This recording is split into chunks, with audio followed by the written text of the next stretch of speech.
Carta de Tiago, capítulo 1. Eu, Tiago, servo de Deus e do Senhor Jesus Cristo, envio saudações a todo o povo de Deus, espalhado pelo mundo inteiro. Fé e sabedoria. Meus irmãos, sintam-se felizes quando passarem por todo tipo de aflições, pois vocês sabem que quando a sua fé vence essas provações, ela produz perseverança. Que essa perseverança seja perfeita a fim de que vocês sejam maduros e corretos, não falhando em... Mas se alguém tem falta de sabedoria, peça a Deus e Ele a dará porque é generoso, e dá com bondade a todos. Porém peçam com fé, e não duvidem de modo nenhum, pois quem duvida é como as ondas do mar, que o vento leva de um lado para o outro. Quem é assim não pense que vai receber alguma coisa do Senhor, pois não tem firmeza e nunca sabe o que deve fazer. Pobreza e riqueza. O irmão que é pobre deve ficar contente quando Deus faz com que melhore de vida. Quem é rico deve sentir o mesmo quando Deus faz com que piore de vida. Pois quem é rico desaparecerá como a flor da erva do campo.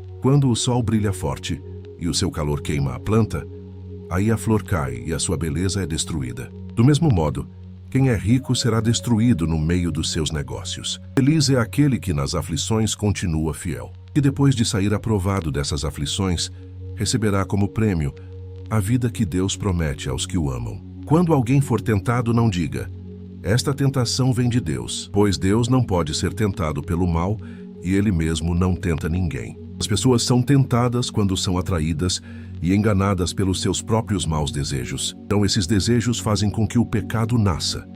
E o pecado, quando já está maduro, produz a morte. Não se enganem, meus queridos irmãos. Tudo de bom que recebemos e tudo o que é perfeito vem do céu, vem de Deus, o Criador das luzes do céu. Ele não muda nem varia de posição, o que causaria a escuridão. Pela sua própria vontade, Ele fez com que nós nascêssemos por meio da palavra da verdade, a fim de ocuparmos o primeiro lugar entre todas as suas criaturas. Ouvir e fazer. Lembrem disto, meus queridos irmãos.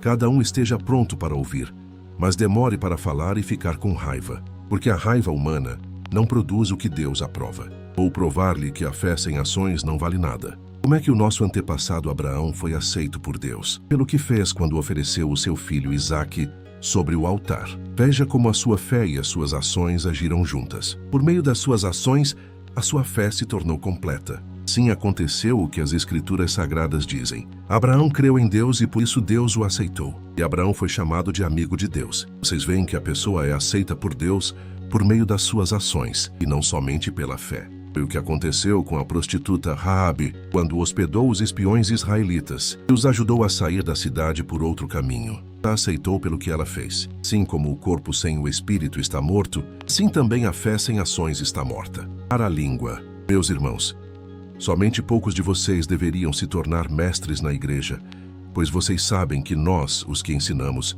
seremos julgados com mais rigor do que os outros. Todos nós sempre cometemos erros. Quem não comete nenhum erro no que diz é uma pessoa madura, capaz de controlar todo o seu corpo. Até na boca dos cavalos colocamos um freio para que nos obedeçam, e assim fazemos com que vão aonde queremos. Pensem no navio. Grande como é, empurrado por ventos fortes, ele é guiado por um pequeno leme e vai aonde o piloto quer. É isto o que acontece com a língua. Mesmo pequena, ela se gaba de grandes coisas. Como uma grande floresta pode ser incendiada por uma pequena chama. A língua é um fogo.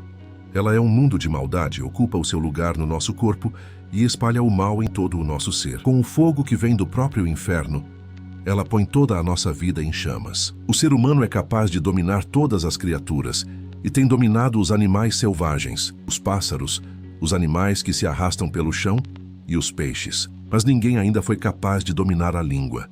Ela é má, cheia de veneno mortal, e ninguém a pode controlar, ou provar-lhe que a fé sem ações não vale nada. Como é que o nosso antepassado Abraão foi aceito por Deus? Pelo que fez quando ofereceu o seu filho Isaque sobre o altar. Veja como a sua fé e as suas ações agiram juntas. Por meio das suas ações, a sua fé se tornou completa. Sim, aconteceu o que as Escrituras Sagradas dizem. Abraão creu em Deus e por isso Deus o aceitou. E Abraão foi chamado de amigo de Deus. Vocês veem que a pessoa é aceita por Deus por meio das suas ações, e não somente pela fé. Foi o que aconteceu com a prostituta Raabe, quando hospedou os espiões israelitas e os ajudou a sair da cidade por outro caminho. A aceitou pelo que ela fez. Sim, como o corpo sem o espírito está morto, sim também a fé sem ações está morta. Para a língua. Meus irmãos, Somente poucos de vocês deveriam se tornar mestres na igreja, pois vocês sabem que nós, os que ensinamos, seremos julgados com mais rigor do que os outros.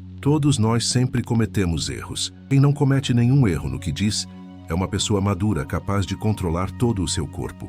Até na boca dos cavalos colocamos um freio para que nos obedeçam, e assim fazemos com que vão aonde queremos. Pensem no navio.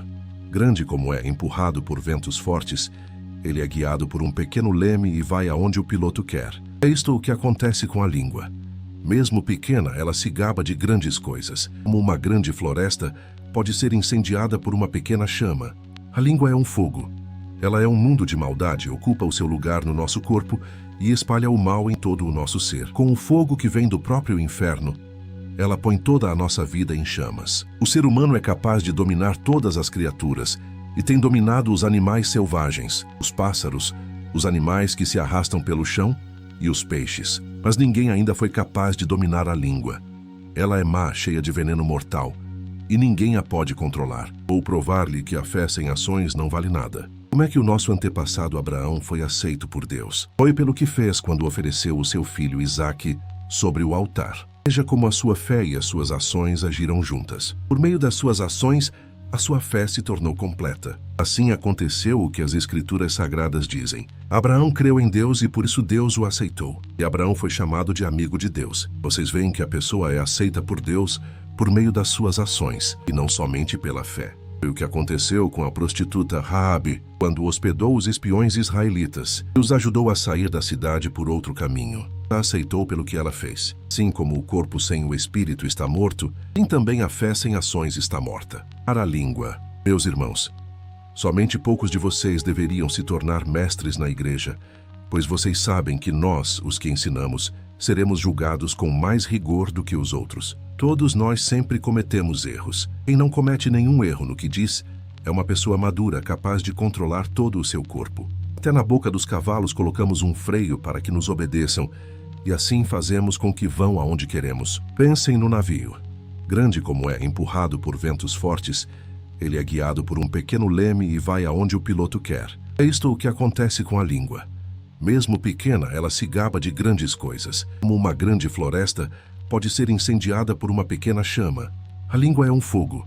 Ela é um mundo de maldade, ocupa o seu lugar no nosso corpo e espalha o mal em todo o nosso ser. Com o fogo que vem do próprio inferno, ela põe toda a nossa vida em chamas. O ser humano é capaz de dominar todas as criaturas e tem dominado os animais selvagens, os pássaros, os animais que se arrastam pelo chão e os peixes. Mas ninguém ainda foi capaz de dominar a língua. Ela é má, cheia de veneno mortal, e ninguém a pode controlar. Usamos a língua tanto para agradecer ao Senhor e Pai, como para amaldiçoar as pessoas, que foram criadas parecidas com Deus. Da mesma boca saem palavras tanto de agradecimento como de maldição. Meus irmãos, isso não deve ser assim. Por acaso pode a mesma fonte jorrar água doce e água amarga? Meus irmãos, por acaso pode uma figueira dar azeitonas ou um pé de uva dar figos? Assim também uma fonte de água salgada não pode dar água doce. Sabedoria, entre vocês alguém que seja sábio e inteligente? Pois então que prove isso pelo seu bom comportamento e pelas suas ações, praticadas com humildade e sabedoria. Mas se no coração de vocês existe inveja, amargura e egoísmo, então não mintam contra a verdade, gabando-se de serem sábios. Essa espécie de sabedoria não vem do céu. Ela é deste mundo, é da nossa natureza humana e é diabólica. Pois onde há inveja e egoísmo, há também confusão e todo tipo de coisas más. A sabedoria que vem do céu é antes de tudo pura, e é também pacífica, bondosa e amigável. Ela é cheia de misericórdia, produz uma colheita de boas ações. Não trata os outros pela sua aparência e é livre de fingimento. Pois a bondade é a colheita produzida pelas sementes que foram plantadas pelos que trabalham em favor da paz. De onde vêm as lutas e as brigas entre vocês? Elas vêm dos maus desejos que estão sempre lutando dentro de vocês. Vocês querem muitas coisas, mas como não podem tê-las, estão prontos até para matar a fim de consegui-las. Vocês as desejam ardentemente, mas como não conseguem possuí-las, brigam e lutam. Não conseguem o que querem porque não pedem a Deus. E quando pedem, não recebem porque os seus motivos são maus. Vocês pedem coisas a fim de usá-las para os seus próprios prazeres. Gente infiel, Será que vocês não sabem que ser amigo do mundo é ser inimigo de Deus? Quem quiser ser amigo do mundo se torna inimigo de Deus. Não pensem que não quer dizer nada esta passagem das Escrituras Sagradas. O Espírito que em nós está cheio de desejos violentos. Porém, a bondade que Deus mostra é ainda mais forte, pois as Escrituras Sagradas dizem: Deus é contra os orgulhosos, mas é bondoso com os humildes. Portanto, obedeçam a Deus e enfrentem o diabo, que ele fugirá de vocês. Cheguem perto de Deus e ele chegará perto de vocês. Lavem as mãos, pecadores.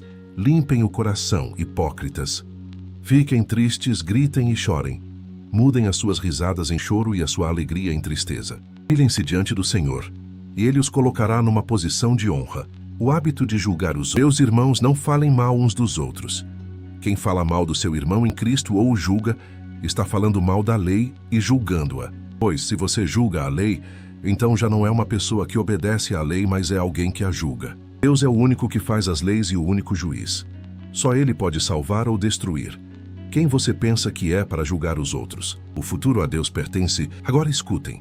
Vocês que dizem: hoje ou amanhã iremos a tal cidade, e ali ficaremos 1 ano fazendo negócios e ganhando muito dinheiro. Vocês não sabem como será a sua vida amanhã, pois vocês são como uma neblina passageira, que aparece por algum tempo e logo depois desaparece. O que vocês deveriam dizer é isto: se Deus quiser, estaremos vivos e faremos isto ou aquilo. Porém, vocês são orgulhosos e vivem se gabando. Todo esse orgulho é mau. Portanto, comete pecado a pessoa que sabe fazer o bem e não faz. Aviso aos ricos. Agora, ricos, escutem.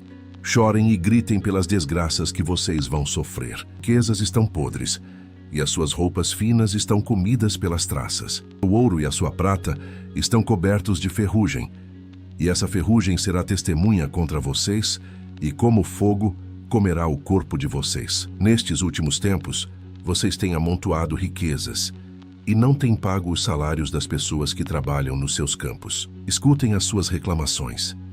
Os gritos dos que trabalham nas colheitas têm chegado até os ouvidos de Deus, o Senhor Todo-Poderoso. Vocês têm tido uma vida de luxo e prazeres aqui na terra, e estão gordos como gado pronto para o matadouro. Vocês têm condenado e matado os inocentes, e eles não podem fazer nada contra vocês. Os conselhos: isso, irmãos, tenham paciência, até que o Senhor venha. Vejam como o lavrador espera com paciência que a sua terra dê colheitas preciosas.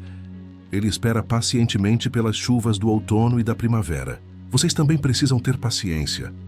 Não desanimem, pois o Senhor virá logo. Irmãos, não se queixem uns dos outros para não serem julgados por Deus. O juiz está perto, pronto para vir. Lembrem dos profetas que falaram em nome do Senhor e os tomem como exemplo de paciência nos momentos de sofrimento. E nós achamos que eles foram felizes por terem suportado o sofrimento com paciência. Vocês têm ouvido a respeito da paciência de Jó e sabem como no final Deus o abençoou, porque o Senhor é cheio de bondade e de misericórdia. Acima de tudo, meus irmãos, quando vocês prometerem alguma coisa, não jurem pelo céu, nem pela terra, nem por nada mais. Digam somente sim, quando sim, e não quando for não, para que Deus não os condene. Se algum de vocês está sofrendo, ore. Se alguém está contente, cante hinos de agradecimento. Se algum de vocês estiver doente, que chame os presbíteros da igreja, para que façam oração e ponham azeite na cabeça dessa pessoa, em nome do Senhor. Essa oração, feita com fé, salvará a pessoa doente.